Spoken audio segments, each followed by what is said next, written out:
Centenarian Orville Rogers has lived an incredible life, roaring through the skies as a pilot and breaking world records as a long-distance runner. Consequently, he has plenty of tips for living well and fruitfully, including a very simple way to build a retirement fund that can last for decades. Hello, wonderful people. I'm Scott Leffler for WonderBot, and here is this centenarian has $5 million saved up, and it's all down to a very simple financial tip. Before we begin, make sure to smash that like button, subscribe to our channel, and click the notification bell for more amazing videos.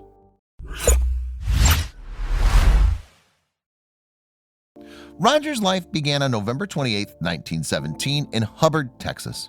His mother eventually moved him and his sister back to her hometown of Okemah, Oklahoma when her husband left.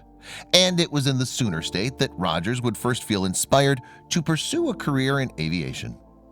Rogers recalled to the Christian Index, "In the summer of 1927, Charles Lindbergh flew the Spirit of St. Louis in a circle above our schoolhouse in Oklahoma. Lindbergh had risen to fame that year after flying from Long Island, New York to Paris, France in a monoplane." Although Rogers was only 9 at the time, seeing the famed aviator provided him with plenty of motivation. "That brush with greatness inspired me at an early age to reach for the heights and ignore the consequences," he said. First, though, Rogers had to graduate from high school, and after that he began studying at the University of Oklahoma. There he met his future wife, Esther Beth Shannon. "Beth was dating someone else, but I was a very patient man. I set my sights on her and I never gave up," he said. Rogers earned his degree in mechanical engineering and graduated in 1940. Beth followed suit in 1941. Although he then hoped to study at seminary school in Fort Worth, Texas, duty soon called. Rogers was drafted to serve in World War II. Through his service in the Air Corps, Rogers transitioned from a flying cadet to a highly skilled pilot who trained others to serve and protect the U.S. during the war.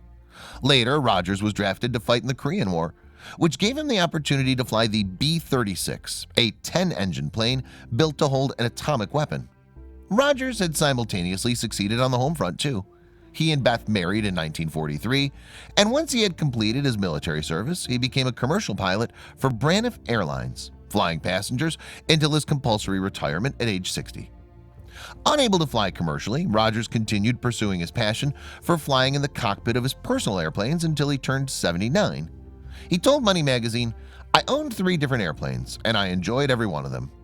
On top of that, Rogers had begun to run a decade before he reached his retirement, and he kept up with his routine after leaving his job. By the time he reached his 90s, Rogers decided to pound the pavement competitively. In March 2018, Rogers had a slew of records in 60-meter, 200-meter, 400-meter, 800-meter, and 1,500-meter races. A few years before that, he slaughtered the world record in the mile, as he described it. A video of him winning the 60-meter dash at 98, racing against a 92-year-old, went viral too. "Some people think I run because I can, but that's backwards. I can because I do," Rogers said. His fitness regimen is likely one of the ways he reached his 100th birthday in November of 2017. However, he also credited his longevity to a healthy diet and his supportive circle of family and friends.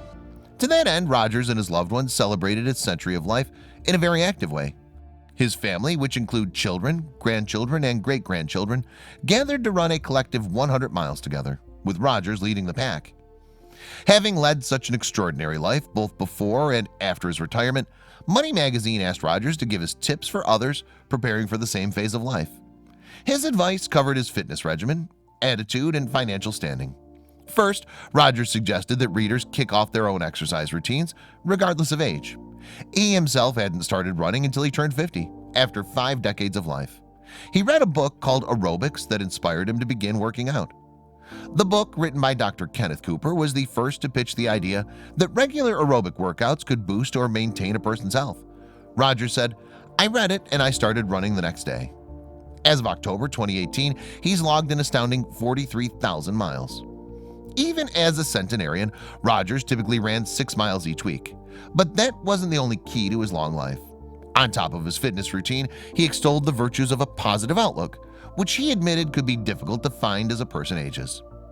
Rogers has, of course, lost many friends and family members as he's climbed to 101 years of age. His wife, Beth, passed away in 2008, and one of their sons died while piloting a helicopter during the Vietnam War. After his wife's death, Rogers moved into a retirement community where he worked hard to build new relationships. "I'm making new friends because if I don't, I'd have none left," he said. He also had his extended family to rely on for that sense of personal connection too. In fact, Rogers continued to make future plans with his kin, which included 3 children, 14 grandchildren, and 11 great-grandchildren. At the time of his interview with Money in 2018, he had already made plans for a family vacation the next summer. Most of all, Rogers woke up happy each morning because of his positive state of mind. "I'm enthusiastic about life," he said. And on his 100th birthday in 2017, he shared a similar sentiment with ABC News. "How great it is to be alive," he said. Rogers' final piece of advice had to do with his financial standing. As previously mentioned, the former pilot and his wife had managed to donate huge sums of money over the course of their lifetime in spite of his modest salary. Speaking to Christian Index, Rogers said that he had earned $1,550,000 through his career. But at the same time, he and Beth had given away $34 million to many different organizations, including the Frontiers of Flight Museum in Dallas, Texas. "I believe the only way we could have accumulated so much wealth was by giving it away," Rogers said. But he also had a little trick of his own for those who want to save money like he did. In 2018, he still had $5 million squirreled away to get him through retirement. According to Money magazine, Rogers began building his savings account at the age of 35, long before workers were encouraged to do so. In fact, 401k savings accounts didn't exist in 1952 when he began putting money away. Instead, most workers at the time planned to use their pensions or Social Security payments post-retirement. Plus, life expectancies were lower. Rogers defied the odds, as most people born in 1917, like him, lived an average of 48.4 years. So Rogers was unique in starting to save up for life after commercial piloting. To begin with, Rogers' career meant he spent a lot of time on the road and away from his family. So when he checked into hotels between flights, he used his time wisely. Rogers learned about the stock market and investment tactics by reading Forbes and Wall Street Journal during his stretches away from home. He made investments that gave him and Beth the fortune that they were able to donate. It all started with an account with Merrill Lynch for Rogers. Surprisingly, though, he said he hadn't put away huge amounts of money to see those dividends. He told Money that he hadn't necessarily lived frugally either. He had always given money to important causes and to his church. So what was Rogers' secret for accruing millions of dollars, giving away the majority of his fortune, and still having $5 million by the time he turned 101 in 2018? The key to success in any investment is periodic investments over a long time, he said. It's true that saving into an account with compound interest will make more money with more time. As years pass, savings will accrue interest. Then interest rates will apply to the initial investment, plus cash earned from the interest, and the savings will start to pile up. Experts agree with Rogers' advice, especially now as the population is expected to contain 8 times as many centenarians in 2050 as there are today. According to Society of Actuaries, couples who are 65 today have a 50% chance that one of them will reach 92 years of age. There are plenty of reasons why the elderly population is living longer. For one thing, fewer people in the US are succumbing to smoking-related maladies. On top of that, medical advances are extending lives and reducing the number of deaths by cancer, among other diseases. Although this is great news for the overall health of the population, it does mean retirement planning is more important than ever.